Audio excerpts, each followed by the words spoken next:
Thanks for having me. I appreciate you guys being here.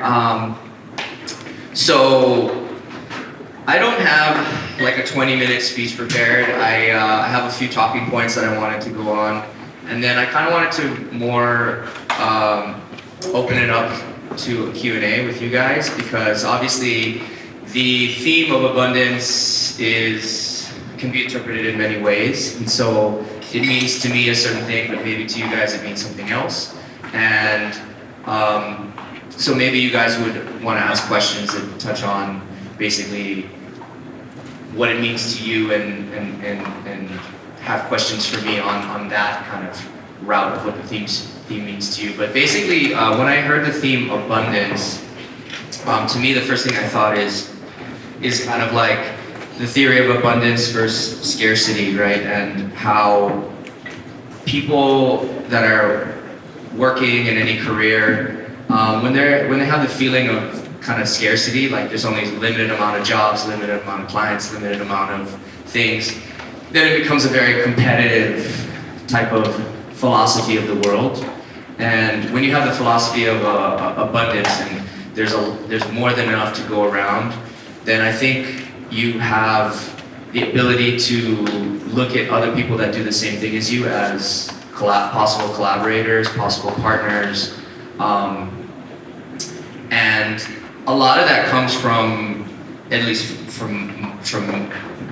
me, growing up in Hawaii. It's a small place, everyone knows each other, you have no bridges to burn, and you are always better off teaming up with people versus, clawing out the eyes of your competitors, right? So we all have friends that live on the mainland, and it's a very competitive thing, and especially with powwow, when we bring in artists, a lot of the artists come in, guns blazing, and everyone's very competitive, and I tell them, like, okay, you're in Hawaii now. It doesn't really work that way, so just relax, everyone's in it together.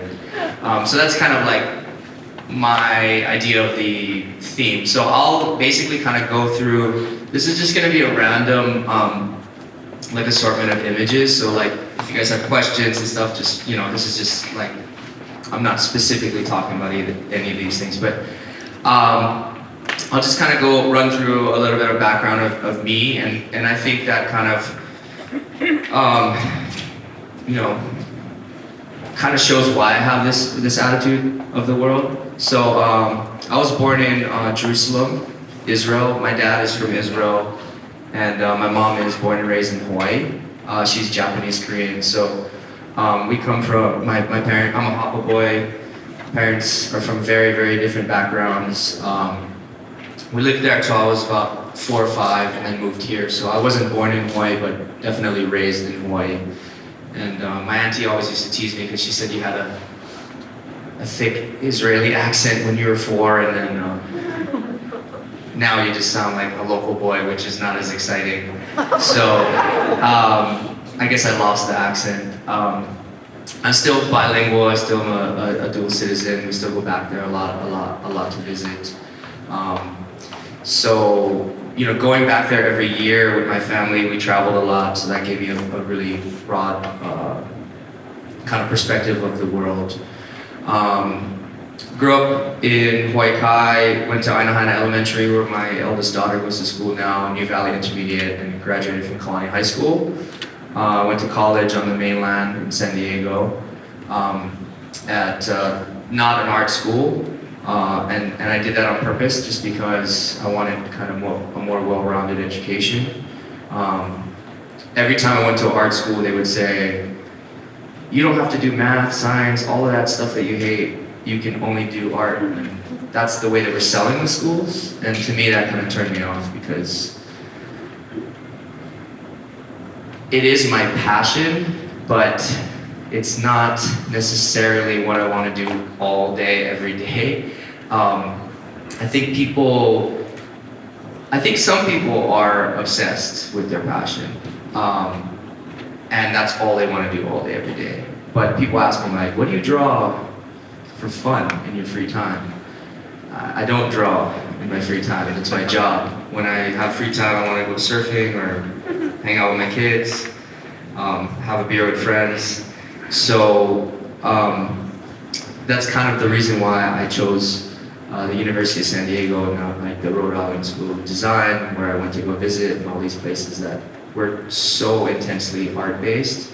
I majored in art, I studied art, but I also got a more well-rounded college education. And to be honest, there were moments where I really regretted that decision because I'm terrible at math and I was struggling in all these different classes. But I guess that's kind of the point. So after college, I graduated and I traveled for a few years and just kind of messed around. And an important thing that I realized during those few years of traveling was that for the first time in my life, I wasn't in the structured environment of a school or art tutors or art classes, all the things that I had from age 3 or 4 were to 21. And then when I didn't have those structured environments, I suddenly found myself not painting because I just didn't have deadlines, I didn't have classes, I didn't have requirements. And that's kind of when it clicked that, okay, now I need to do this on my own.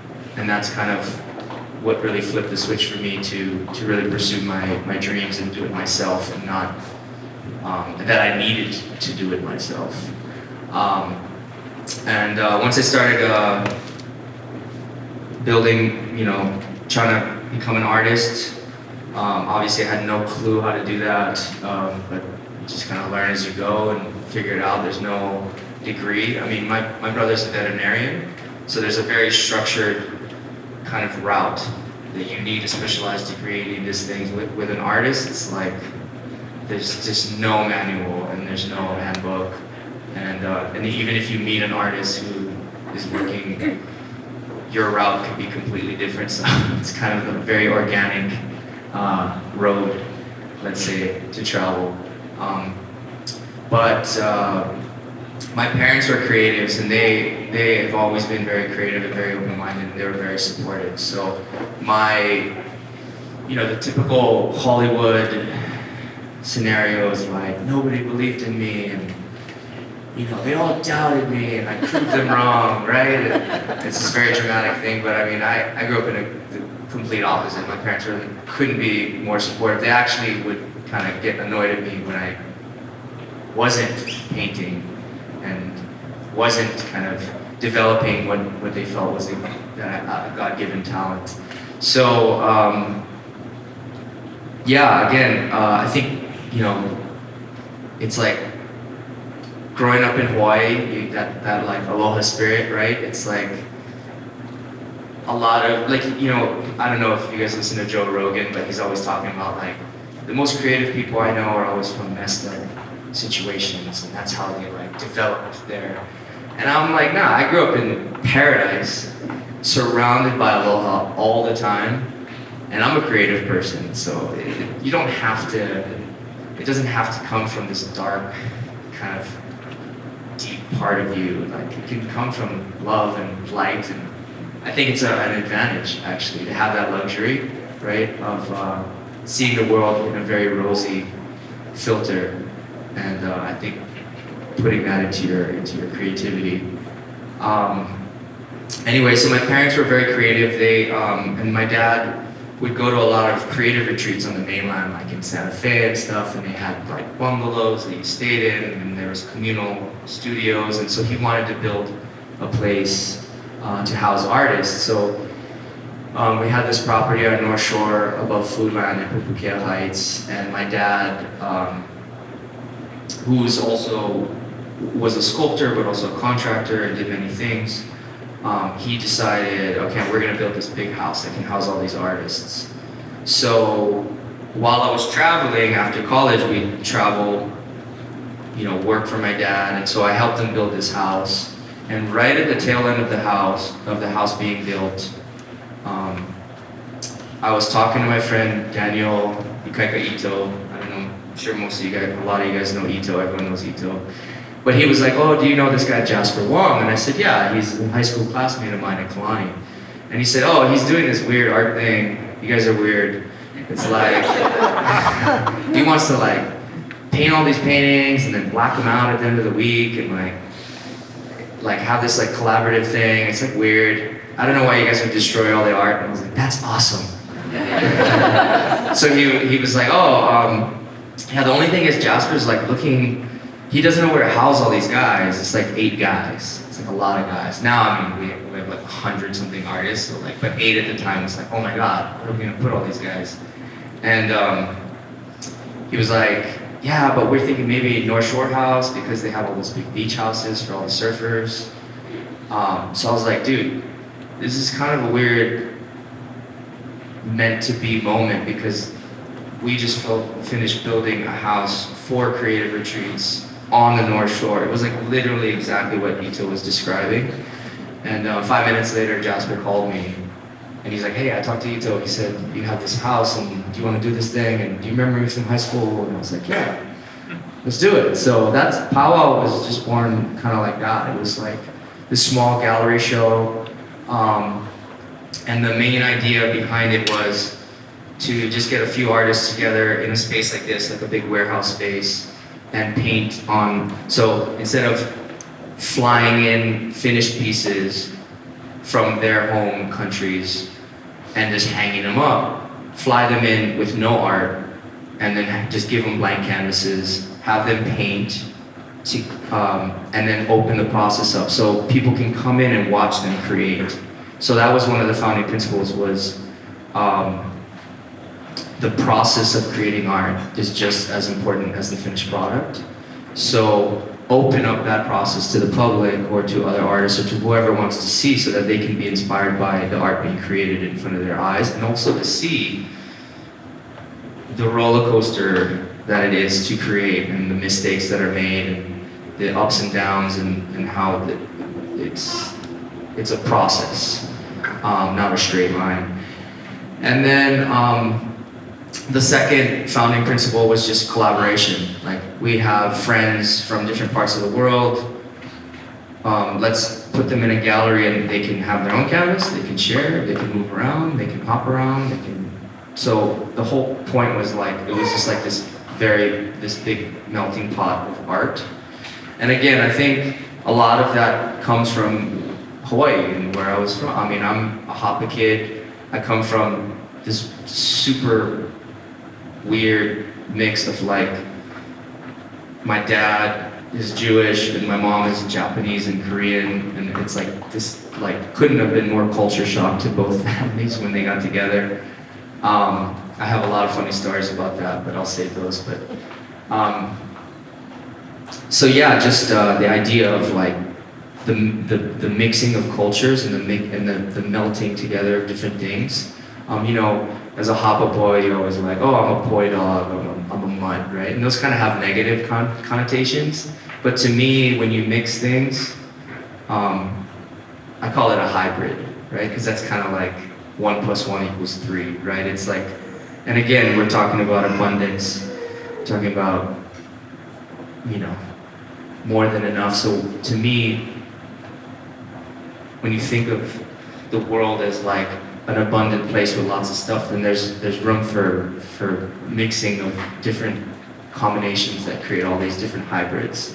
And to me, that's what I'm always thinking about in my work, and I'm thinking about when we started Powwow. And then the night of the opening, so we did the first Powwow, all the guys crashed to my parents' house. There was no furniture, nothing, we all slept on the floor. It was real, you know, couch surfer style. We did all these canvases, and then the night of the opening, the first one was at Fresh Cafe in Kakako. I don't know if you guys know Fresh Cafe. Well, it doesn't exist anymore. It's a brewery now, but it's on Queen Street. And I guess I'll talk about a funny story. One of Jasper's friends from France, he's actually full Chinese, but he's born and raised in France, so he's full Chinese but has a thick French accent. It's like super cool. He visited Jasper. He fell in love with Tiffany Tanaka, who owned Fresh Cafe. So Tiffany was like, Jasper and I had a meeting at Fresh Cafe, and it was because it was the only place with Wi-Fi in Kakako at the time. I mean, Kakako in 2010 was like just all auto body shop. Like I hadn't even been in the middle of Kakako, like where all the murals are. I had never in my life driven through there, and I lived here my whole life. Just because Kakako was just such a black hole, like that, I just never needed to visit. But he was like, "Oh, do you know Fresh Cafe?" And I was like, "Oh, I think I've been to like a warehouse party there once, and some weird stuff." He's like, "Well, they have free Wi-Fi, so let's meet there." So we met there. We met there, and Tiff comes out and she's like, "Hey, I heard to the grapevine you guys are doing this art thing, and we have this big warehouse space. You guys want to do it here?" And we're like, yeah, that's awesome, thanks, you know. She's like, "Please consider it." And I was like, "Okay." And she walked away, and Jasper and I literally looked at each other and we're like, "There's no effing way we're doing it here. Are you insane? Like in Kakako, why would we do it here?" Right? And then later on, Yue, who fell in love with Tiffany, he was like, "Jasper, you have to do it at Fresh Cafe because I really like the owner, you know." So we're like, all right. Like, and Jasper's like, he wants to do it there, does it matter? And he's like, you know, she's actually offering it to us for free. So that is a benefit. And also Kakako nobody lives in Kakako. So we can make noise at night. So I was like, all right. So now, over a decade later, everyone gives us all this credit, like, "Man, you guys have this vision, and it's amazing what you guys can see in the future." And we're like, it's kind of just our friend trying to hook up with a girl, and the warehouse was free, you know? So it was like, it was just by accident. There was no, I mean, obviously, you have hopes and dreams, and as you move, you develop ideas, right? But to have this like laid out plan in front of us, it was not the case.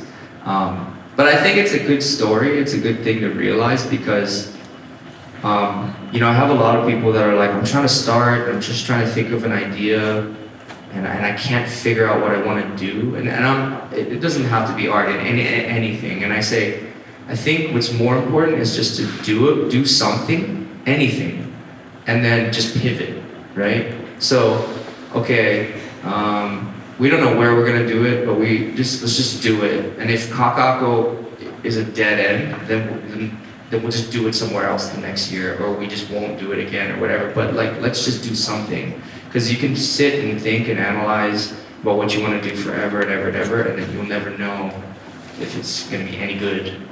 Until you try, and even if it sucks, it's a good thing to, okay, that's not a good path, let's pivot, right? So, after we started Powell, that was February of 2011, and again, like, we did it in February, Valentine's week, and it was just like, we just Googled, like, flights, and we just looked through all the months, and it was just like the cheapest week. So we're like, okay, that's when we're gonna do it. And then now it's like Valentine's week is Powwow week in Hawaii, but it was just cheap tickets. It wasn't some crazy plan. So we started in February 2011, and we did, you know, over 10 years of it. Started expanding into other cities. I think we've done over a dozen cities, over 50 festivals. So we've done like 10 or 11 in Hawaii, like 3 in Japan, 7 in Long Beach, California. So if you add it all up, it's like over 50. So some of them are small. We did some small one-offs. We've done like Powwow Venice, which is super hard because Venice is just like a nightmare maze. And a lot of it is historical. We did Powwow Israel, obviously because of me and my background. So we did a road trip there.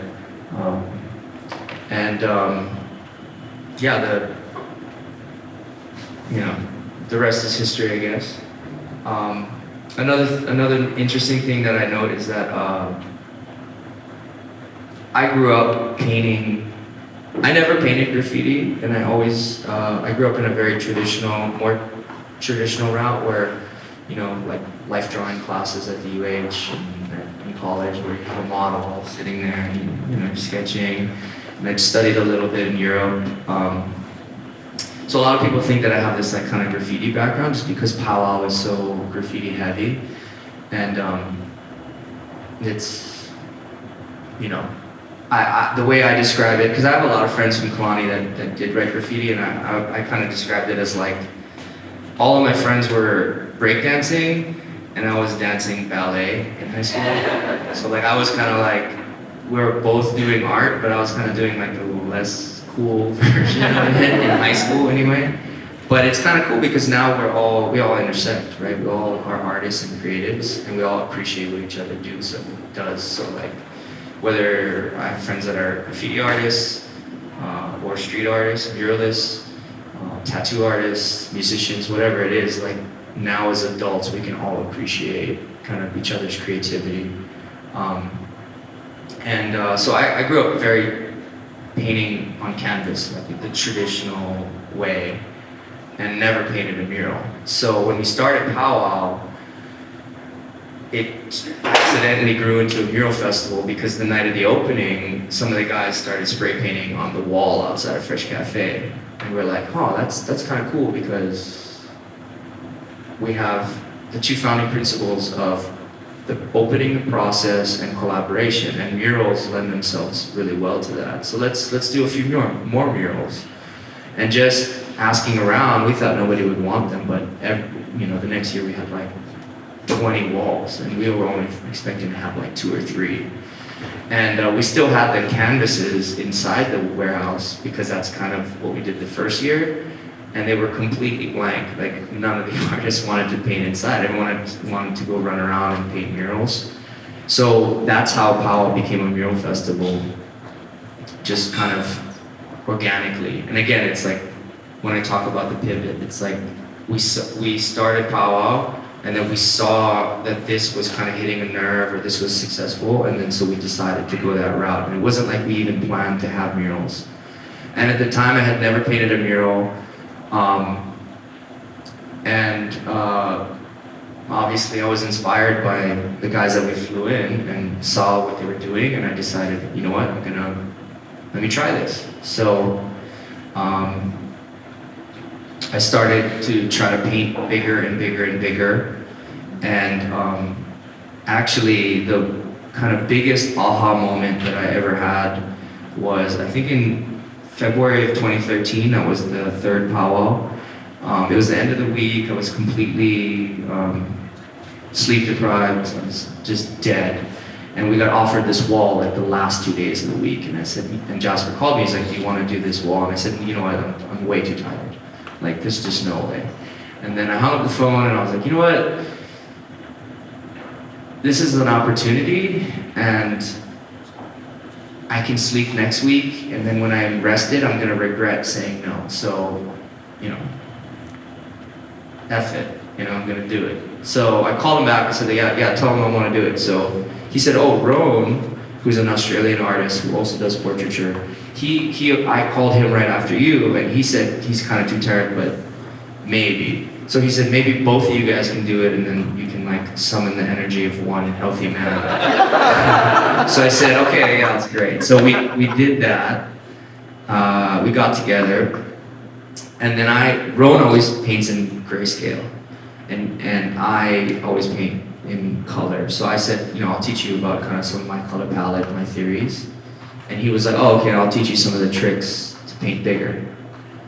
And admittedly, the information he gave me was way more important than what colors I use, because he taught me some tricks that kind of clicked in my head. And basically after that, I was like, okay, now I can go as big as I want, because I can just multiply these theories and just go as big as I want. And that's what I started doing after that. I just started going bigger and bigger and bigger and bigger. And now, I don't know what slides you've seen, but some of them were, I've done like 15 stories, I think is the tallest I've ever done. Before that, I was kind of treating murals as like an oversized canvas, instead of thinking like, okay, this is it's a completely different thing that needs to be thought of and worked on in a completely different way. So,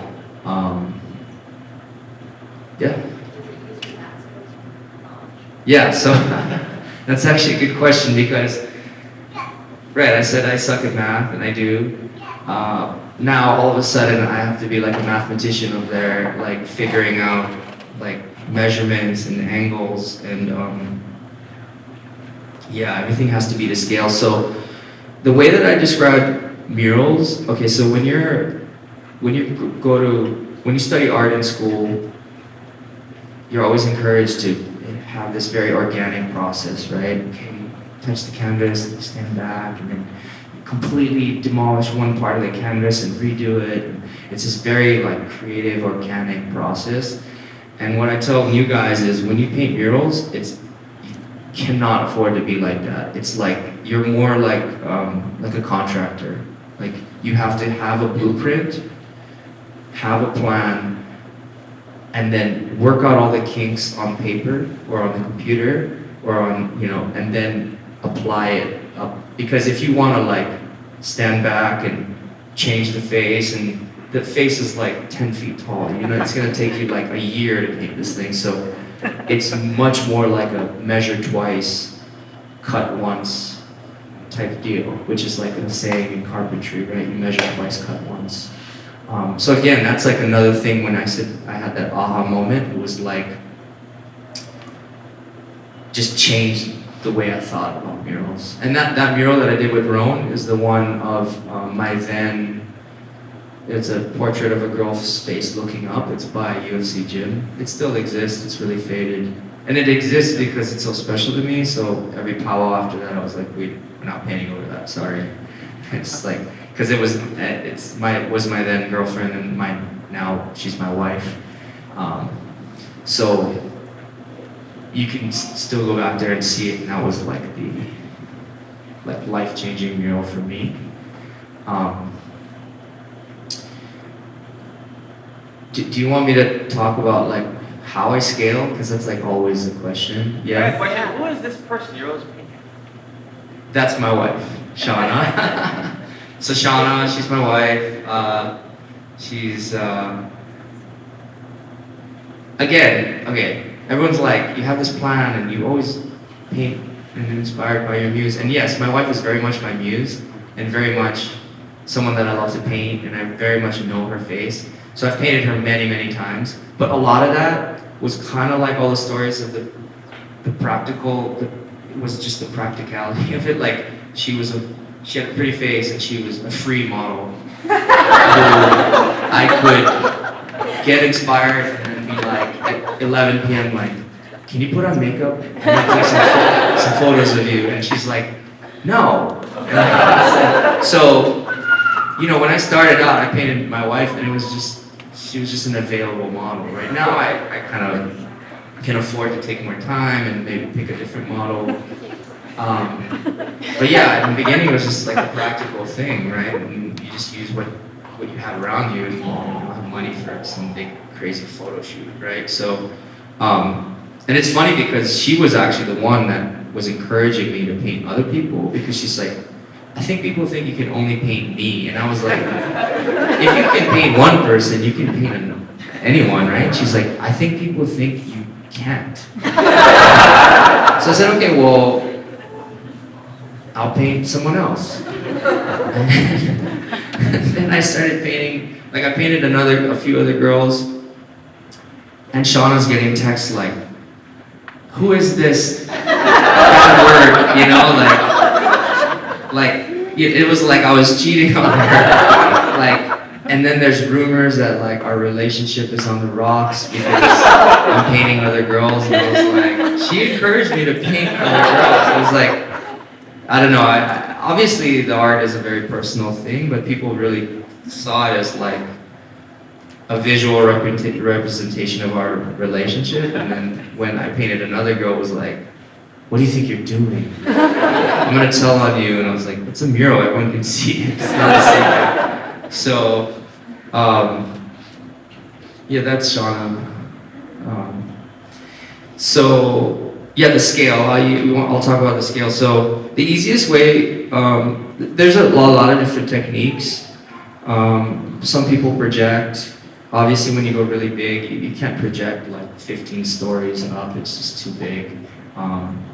So the easiest way for me to describe it is like it's you use like a traditional grid method. There's more complex methods like a scribble grid or what I call roning.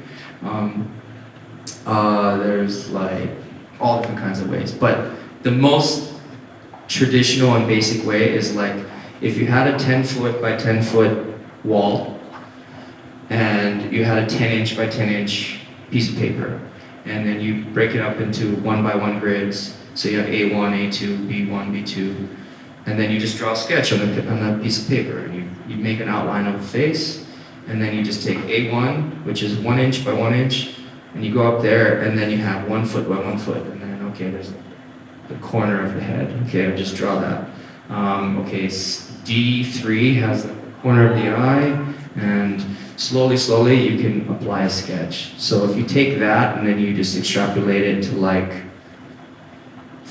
15 stories, which is 123 feet or whatever by whatever, and you just map it out completely on the computer.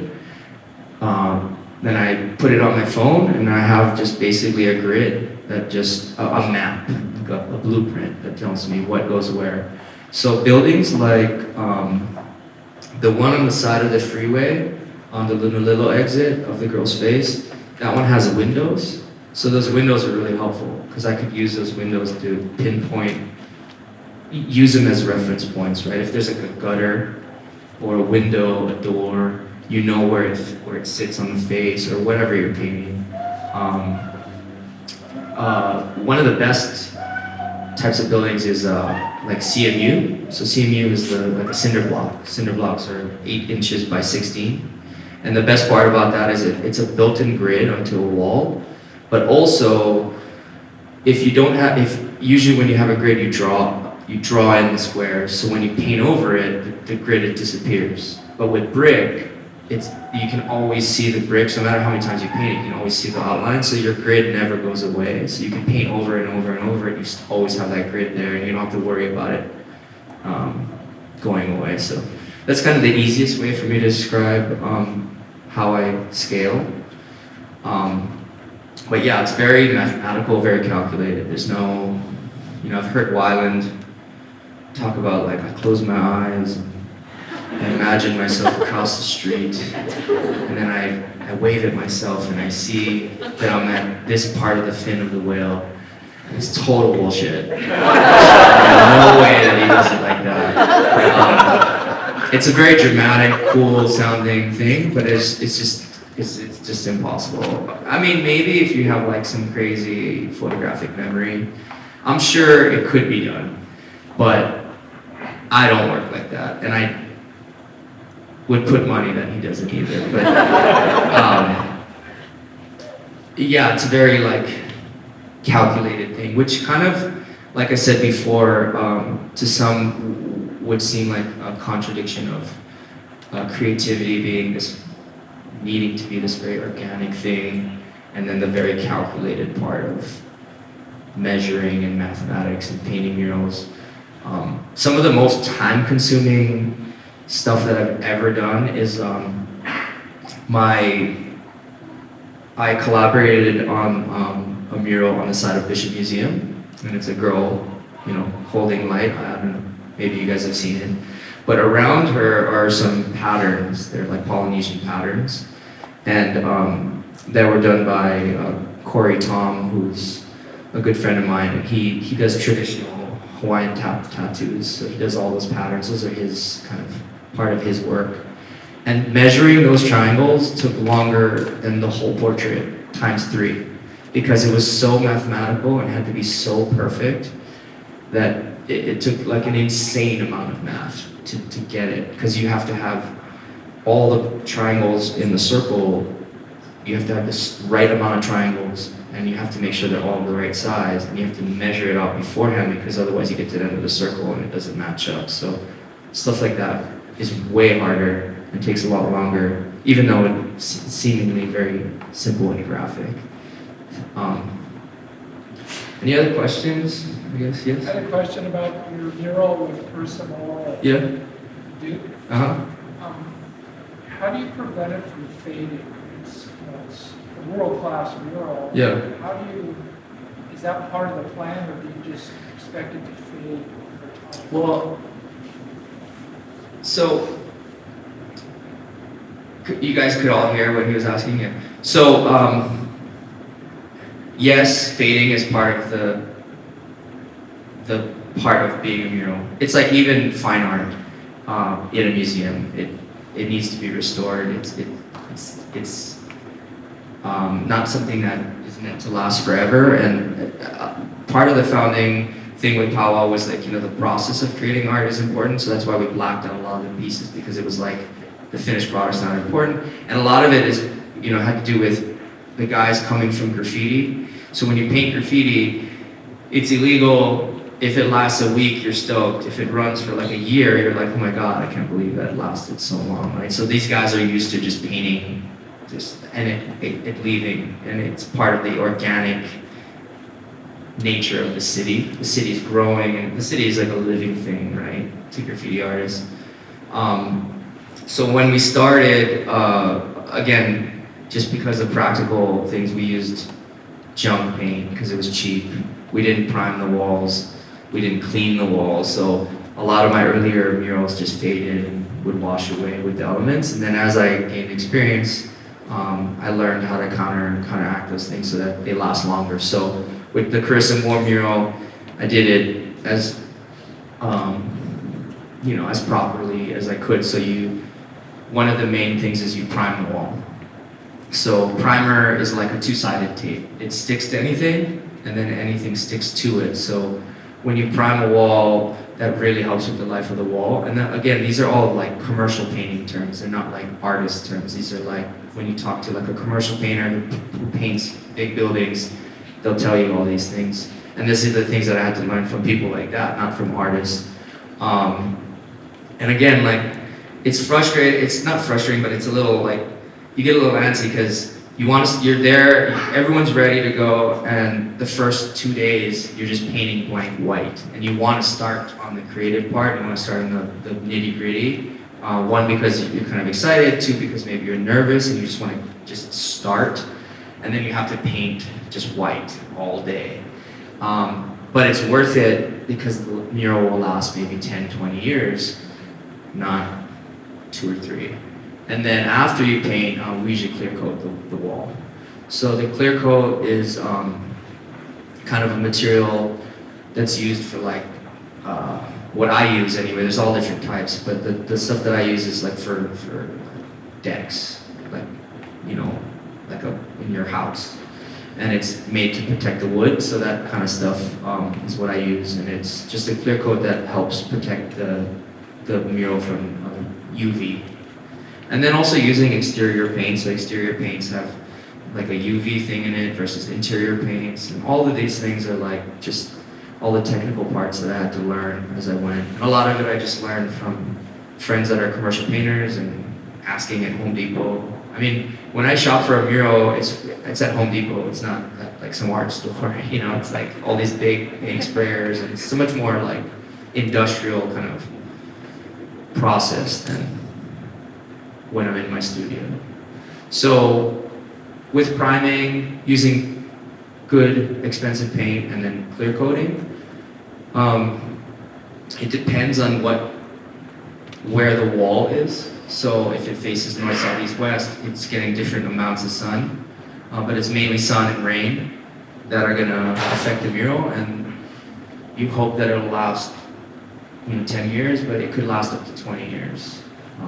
And then if I have to go back and touch it up, then I will. But that piece was done, I did that piece in a way that I hope that it'll last a very, very long time. So, yeah. How do you deal with have you ever had to deal with defacing or vandalism on your part? Yeah, of course. So in Hawaii, not so much, because in Hawaii, because I've organized powwow, I know personally a lot of the vandals in the city. So they kind of leave my stuff alone. In other cities, yeah, very much.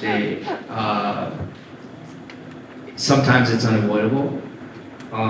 So like when I painted in San Francisco, I painted a portrait of a girl in an old graffiti spot that used to be called Psycho City, and it's like on the corner of Market and Van Ness in a super prominent part of the city, but it's on like, it doesn't face the intersection, it's on the back of a building. And so I knew that that was gonna happen, so it's like a girl like laying down in her hand, and her forearm is around 8 feet tall. So usually with graffiti, it's like you're a 6-foot person, you can reach 8 feet. So usually graffiti pieces, you can see it's like a guy standing there, like as high as he can reach. So I just made the whole bottom 8 feet of it kind of like her forearm and not as important, knowing that it was just gonna get bombed out with graffiti, and her face was higher up. So the advantage I had was I had a mechanical lift lifting me up. So whereas the graffiti artists don't. So the face is untouched to this day, and the bottom is just like all just bombed, which is fine. I mean, to me, it's like, again, I'm not so attached to it emotionally. I just kind of, it's just part of the organic nature of the city. But that's also why you want to sign it way up high, because then that won't get defaced, right? Things like that. Usually on a canvas you sign it at the bottom, but murals I always sign it way up high so that other guys can't get to it. You know. Yeah. So you mentioned that Hawaii is very small. Everybody knows everybody.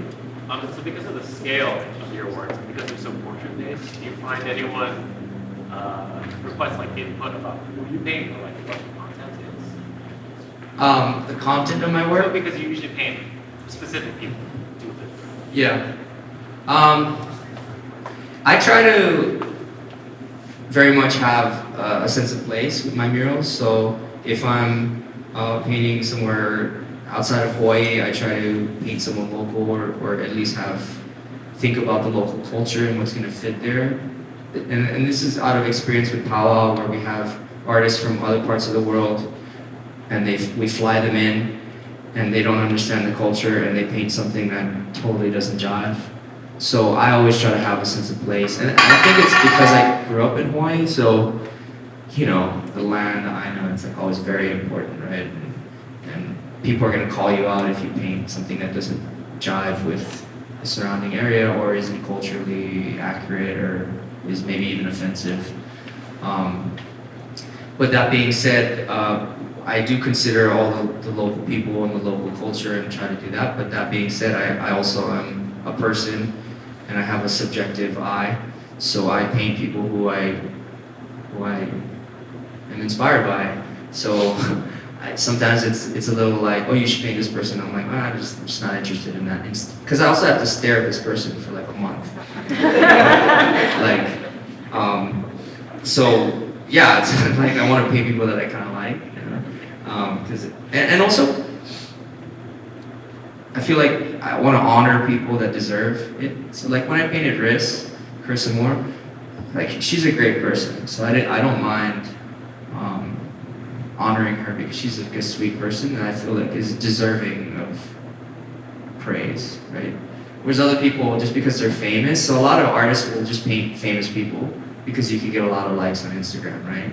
So as soon as what's his name from Sopranos died, Gandolfini, James Gandolfini. It's like everyone's doing Sopranos murals, right? Oh, there's like so many Kobe murals, right? And yeah, I mean, these were maybe inspirational people, or there's like the Breaking Bad murals, right? That's just the end of the show, the guy didn't even die, right? But it's like, okay, Kobe, maybe you're really inspired. Maybe you're a basketball player as a kid and you're super inspired by him. Maybe you're just trying to get Instagram likes, The Breaking Bad one, I'm sure you're just trying to get Instagram likes, because who's like inspired by, that show? It's like, come on. So, and I'm not saying like inspiration has to be like this deep thing. It can just be like, I just want to paint something pretty. It can just be like a very shallow, like I want to paint something pretty. But like for me, it's like, at least the art is the focus. Like the art is successful and it's pretty, but it's not like just for social media, I guess. But that's just my take as an artist. I'll give you an example of what didn't work. We were in Japan and we had an artist named Case McLean, and he's a German artist. So culturally, he kind of has this like very like strong opinion of culture, right? I mean, I don't want to talk about stereotypes of different cultures, right? But he's German, and we're in Japan, which is the most polite culture in the world that would never like dare to say anything bad. So I had to kind of be the middleman because he wanted to paint this big like E Honda from Street Fighter, who's like, for those of you who don't know, is a sumo wrestler. It's like a fighting video game, but he wears kabuki makeup. So everyone, he's like, oh, it's sumo, it's Japanese, and they're like, okay, look, kabuki makeup is like a completely different thing, and he's a sumo wrestler. Sumo wrestlers don't wear that makeup. Plus, sumo in Japan is like, I guess they were saying that it had a lot to do with the Yakuza, and it was like kind of organized crime, and a lot of the young artists didn't really like sumo, even though it was this tradition. It was like this very complex thing, and he was like, yeah, but I like the video game, and we're like, yeah, but you're in Japan. And then he wanted to paint a big red circle behind him, because it was the Japanese flag. And a lot of the younger Japanese artists were like, okay, yes, it is our flag, but because of our history with World War II, that symbol is a little bit more complex than just putting it up everywhere. We don't have our flags in our backyards like in the Midwest US. So they were like, you should make it blue. And he was like, but your flag is red, what is blue? And they're like, well, blue is actually more in the hearts of Japanese people, right? Like if you see the World Cup, they're wearing blue, right? And everyone's like, oh, I thought you would like red. So these are like the kind of cultural things that we're learning from local people. And I think growing up in a place like Hawaii, which is very, like, the culture is very important to us, and also witnessing outsiders come to Hawaii and like mess it all up, or just not do it in a disrespectful way, makes us more, like makes me as an artist more aware of all these things and very conscious of it. So I have that kind of advantage of growing up in a place like Hawaii, so I know, you know, how bad it can be. Yeah. Okay, so we're done? Okay, so she's just being polite. She could just say, just stop. I told him I don't have a talk prepared, but I can talk forever. I just need questions like fired at me. It's like I won't have it prepared, like I won't have a speech, but if you ask me questions, I can stay up here for an hour or I so. have one question. Is Powwow coming back? So, yeah, since we're talking about Powwow is in a very, because of COVID, we stopped. And then now that we're thinking about restarting, I think we're gonna pivot again. So, Kakaka's being changed, torn down, moved around. So we're reassessing and we'll see. It's not gonna happen in February, for sure. But what kind of form it takes, we'll see. So, sorry, not a clear answer. But thank you guys so much for having me here. If